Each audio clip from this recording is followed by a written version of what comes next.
माझं बोलणं झालं नाही आहे, पण यामध्ये अत्यंत महत्त्वाची भूमिका काल महत्त्वाच्या विषयावर वेगवेगळ्या मंत्र्यांनी बच्चूभाऊशी त्या ठिकाणी संपर्क केला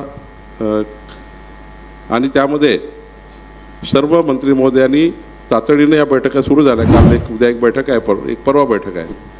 त्याचे शासन आदेश काढणे त्याकरता छोटे छोटे मुद्दे आहे. काही तर असे मुद्दे आहे की तातडीनं होऊ शकतात. काही मुद्दे असे आहे की जे त्या ठिकाणी पशुसंवर्धनाचा पंकजाताई उद्या अमरावतीमध्ये आहे परवा, तर पंकजाताई त्यांनी सांगितलं की पशुसंवर्धन खात्याचे सर्व निर्णय त्या ठिकाणी मी शासन निर्णय करते. ग्रामविकास मंत्र्यांनी सांगितलं जयकुमार गोरेजींनी की त्यांचे निर्णय त्या ठिकाणी फार मोठे नाही आहेत, ते होऊ शकतात. माझा महसूल खाता आहे, माझ्या महसूल खात्याचे शेतकरी आपल्या पट्टेवाटपाबद्दलचे निर्णय ते तर जिल्हाधिकारी आणि विभागीय आयुक्त आहे, ते तातडीनं करतीलच, ते माझा अधिकार आहे पट्टेवाटपाचा. या ठिकाणी महत्त्वाचं पणन खातं आहे, त्या पणन खात्याचे जयकुमार रावल यांनी VC केली आहे. आता महत्त्वाचे दोनच विषय आहे. आता मी ठरवलं आहे की जे आत्तापर्यंत 4 मंत्री महोदय बोलले बच्चूभाऊशी, त्यांच्या बैठका लावून मी स्वतः बच्चूभाऊ माझ्या त्या बैठकीला राहणार आहे आणि त्या बैठकी मी स्वतः त्या ठिकाणी आयोजित करणार आहे. त्या बैठका आयोजित करून त्या मंत्री महोदयाशी त्यांच्या विभागाशी बसून त्याचे शासन निर्णय करून आपल्या ज्या मागण्या आहेत त्या मान्य करण्यासाठी जे काही आदेश काढावे लागतात, त्यात बोलल्याने आदेश निघत नाही, प्रशासनाकडनं शासनाकडं आदेश काढावे लागतात, त्याची फाईल तयार करावी लागतं, तर ती आपण करू. तर त्याच्यानंतर महत्त्वाचे 2 विषय आहे की एक विषय आता मी स्वतः माननीय मुख्यमंत्र्यांशी स्वतः त्या ठिकाणी बच्चूभाऊ आणि मी चर्चा केली आहे. त्यातले 2 मुद्दे महत्त्वाचे आहे. पहिला तर या ठिकाणी मुद्दा आहे की दिव्यांगांचं अनुदान वाढणे आणि दिव्यांगाचं अनुदान वाढताना इतर राज्यात काय केलं आहे याचा अभ्यास करून माननीय मुख्यमंत्र्यांनी सांगितलं येणाऱ्या अधिवेशनावर शेवटी पैसा द्यावा लागणार आहे. त्यामुळे जोपर्यंत जो पैसा वाढवून द्यायचा आहे तो बजेटमध्ये येत नाही, म्हणजे शेवटी कुठली दिशाभूल होऊ नये. आपण सर्व विदर्भातला मी पालकमंत्री आहे, त्यामुळे कुठलंही चुकीचं जाऊ नये.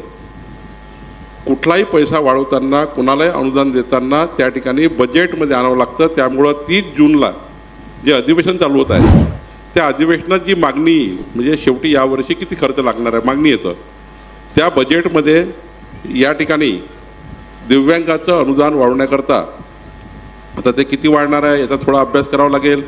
बच्चूभाऊ मुख्यमंत्री, मी आणि आपले सर्व त्या ठिकाणी लोक पुन्हा बसू. एकनाथ शिंदेसाहेब, अजित पवारसाहेब, अजितदादाकडे फायनान्स डिपार्टमेंट आहे, अजितदादा, एकनाथजी, मी मुख्यमंत्री आणि बच्चूभाऊ आम्ही असं बसू आणि त्याच्यात किती वाढ आणि ती वाढ बजेटमध्ये आली पाहिजे, नाही तर आश्वासन हे खोटं असतं. त्यामुळे चुकीचं आश्वासन देऊन कुठलीच दिशाभूल आम्हाला करायची नाही आहे. शेवटी आंदोलन सोडणे नाही सोडणे हा शेवटी बच्चूभाऊचा पूर्ण अधिकार आहे. मी त्यांना विनंती करायला आलो आहे की ते आपल्या सर्वांना या ठिकाणी विनंती करतील की आपण सरकारला थोडा वेळ दिला पाहिजे, हे विनंती करतील. पण शेवटी दुसरा विषय असा आहे, येणाऱ्या जुलैच्या अधिवेशनामध्ये म्हणजे 30 जूनच्या अधिवेशनात अपंगाचं मानधनाची वाढ ही बजेटमध्ये आणून त्या बजेटच्या माध्यमातून पैसे वाढवावे लागतील. हा एक महत्त्वाचा मुद्दा या ठिकाणी माननीय मुख्यमंत्र्यांची चर्चा झाली. दुसरं महत्त्वाचं आहे की कर्जमाफी. शेवटी आत्ताच बच्चूभाऊ माननीय मुख्यमंत्री बोलले की कर्जमाफीचा जो क्वांटम असतो तो एका दिवसात डिसाईड करता येत नाही. समजा कर्जमाफी घोषित केली आणि ती जर चुकीची निघाली तर त्याच्यात मग जनतेला फसवणूक आहे.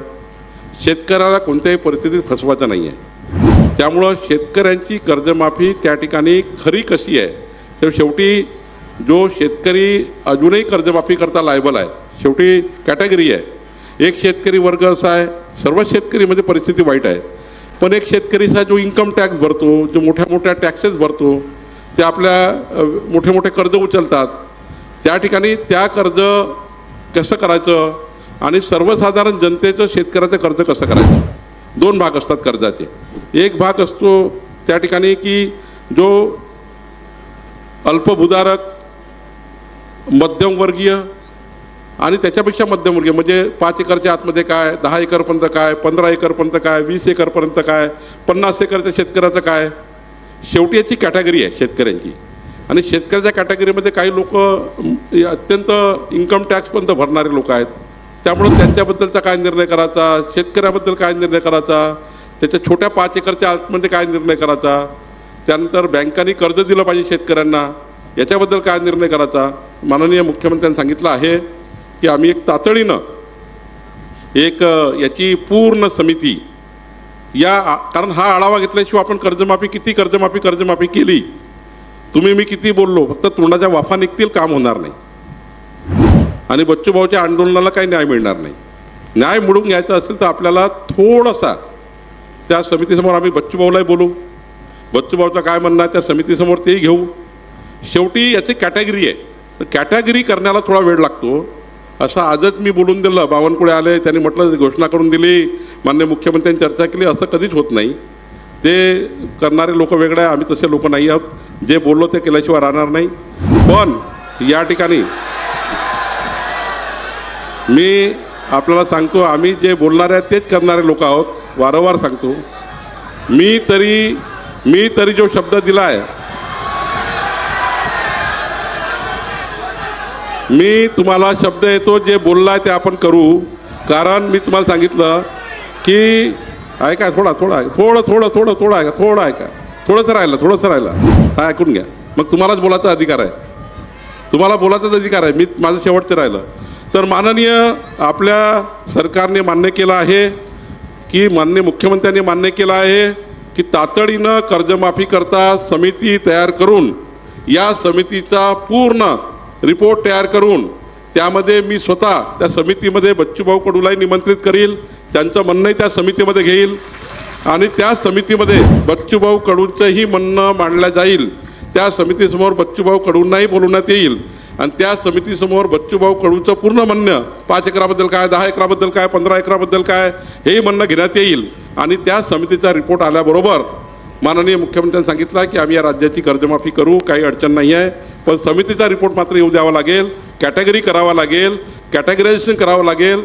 नाहीतर कधी काय होतं, कधी माझा पुन्हा आरोप नाही आहे, हे अदरवाईज घेऊ नका, तुम्हाला जे वाटलं ते वाटू द्या, मी काही चुकीचं सांगणार नाही. कधी काय होतं, ज्या गरीब माणसाला कर्जमाफी व्हायला पाहिजे तो राहून जातो बाजूला आणि ज्याची नाही व्हायला पाहिजे त्याची होऊन जातं. म्हणजे शेवटी कॅटेगरी आहे एक प्रकारची आणि त्यामुळं थोडंसा शेवटी निर्णय तुम्हाला करायचा आहे. तुमच्या उपोषण सोडण्याकरता तुम्हाला निर्णय करायचा आहे. पण माझं शासनाची भूमिका मी तुम्हाला सांगायला आलो आहे. या 2 गोष्टी मात्र ज्या महत्त्वाच्या आंदोलनाच्या आहेत, ज्या राज्याकरता महत्त्वाच्या आहे, समाजाकरता महत्त्वाच्या आहेत, त्या दोन्ही गोष्टीबद्दल शासन विचार करतं आहे. माझी विनंती माननीय बच्चूभाऊ कडूंना आहे की शासनातर्फे विनंती आहे, माननीय मुख्यमंत्र्यातर्फे विनंती आहे. या ठिकाणी जसं 6 दिवस झाले आपण माझ्या संपर्कात आहे, आजही माझी विनंती आपल्याला आहे की आपण कृपया काही दिवस सरकारला वेळ द्यावा. पुढच्या या आठवड्यामध्ये, म्हणजे या आठवड्यात बाकी विभागाच्या बैठकी लावून मी निर्णय करून देतो. 2 निर्णय मात्र, एक होईल बजेटमध्ये येणाऱ्या 30 जूनच्या अधिवेशनात दिव्यांगाचा आणि एक होईल त्या ठिकाणी आपल्या समितीचा रिपोर्ट आल्याबरोबर. हे 2 त्या ठिकाणी विषयाला थोडा न्याय द्यावा लागेल किंवा वेळ द्यावा लागेल, एवढीच विनंती बच्चूभाऊला आहे. माननीय बच्चूभाऊ माझ्या विनंतीला मान्य देतील आणि बच्चूभाऊला हे माहिती आहे, त्यांचा